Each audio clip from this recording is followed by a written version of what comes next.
Sa isang maliit na nayon na napapaligiran ng mga puno at malamig na hangin, may isang batang lalaki na nagngangalang Liam.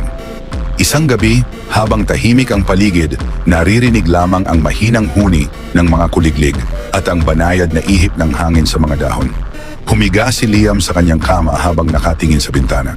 Sa labas, makikita ang maliwanag na buwan na parang nagbabantay sa buong nayon. Dahan-dahan niyang ipinikit ang kanyang mga mata habang iniisip ang mga bituin na kumikislap sa langit.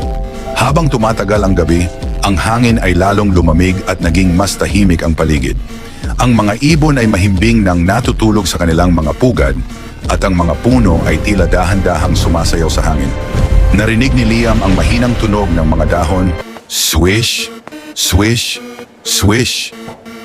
Parang isang lullaby na kinakanta ng kalikasan. Unti-unting bumigat ang kanyang mga mata. Ang kanyang paghinga ay naging mabagal at kalmado.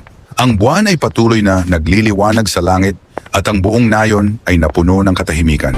At sa tahimik na gabing yon, dahan-dahang nakatulog si Liam habang ang mga bituin ay patuloy na kumikislap sa itaas.